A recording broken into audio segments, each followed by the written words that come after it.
The earth had learnt her name long before the living did.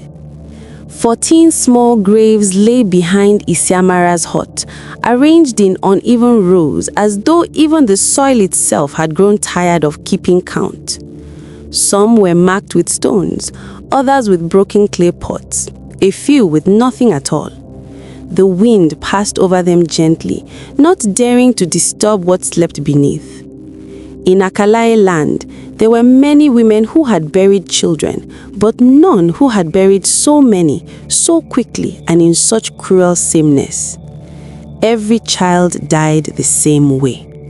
They would grow, they would crawl, they would smile, and just when their feet learned courage, just when the ground felt the soft pressure of their first steps, the fever would come. Before dawn broke, the child would be gone. Isiamara was no longer surprised by grief. She wore it like skin. When her 15th child, Nareka, was born, the women of the village whispered prayers instead of congratulations. Some refused to carry the baby. Others looked away entirely, afraid that hope itself had become contagious and dangerous around her. But Isiamara refused to let fear raise this child. She performed rituals even before Nareka's umbilical cord dried. She bathed the child in herbs before sunrise and rubbed protective ash onto her tiny feet. She slept sitting upright, afraid that lying down would invite death closer. She counted breaths, she watched shadows, she listened for sounds that did not belong. Every night she begged the ancestors for mercy they had never given. As the months passed, Nareka survived longer than the others. Each sunrise felt borrowed, each laugh felt like theft from fate. The villagers noticed. Some began to believe the curse had weakened, others believed it was only waiting. The day Nareka stood on her feet, the sky darkened without warning. Isiamara saw it happen from across the compound. The child wobbled, laughed, and took one step forward, just one, then another. Joy struck Isiamara like pain.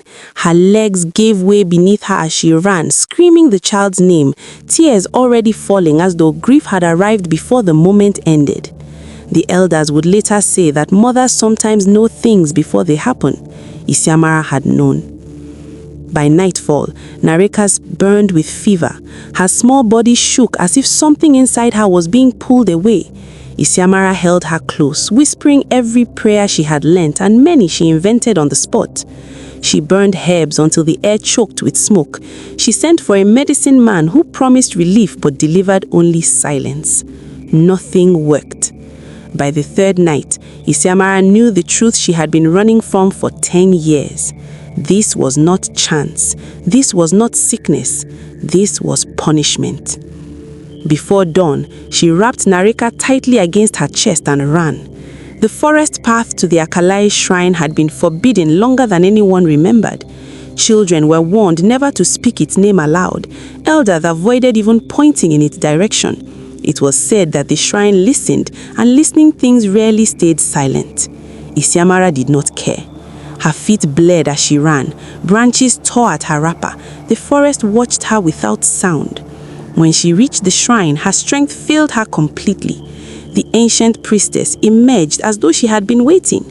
Her eyes were pale, her face carved by years that no longer belonged to time. She carried a calabash filled with water so still it reflected the stars. "You have buried too many children," the priestess said calmly. Isiamara collapsed. Her voice came apart as she begged, not for forgiveness, not for herself, but for the child still breathing against her chest. The priestess did not move. Instead, she tilted the calabash. The water rippled and memory rose. Isiamara saw herself at 18, young and burning with jealousy. She saw her stepbrother, small, loved, favored. She saw her own hands push him to silence. She saw her stepmother scream when the body was found. She saw the curse laid not in rage, but in grief so deep it bent the world. The priestess spoke softly. Blood answered blood.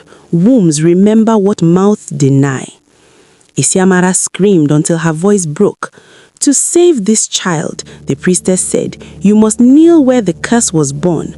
Forgiveness must be given freely, or not at all." For 3 days, Isiamara begged. She knelt outside her stepmother's hut under sun and rain. She did not eat. She did not sleep. She confessed everything to anyone who would listen. Her voice grew hoarse. Her body weakened. Inside the hut, the woman who had lost a son listened. On the 3rd night, she opened the door. Forgiveness came not as warmth, but as release. When Isiamara returned home, Nareka's fever had broken. The child slept peacefully, unaware of the debt paid in tears. Isiamara never forgot.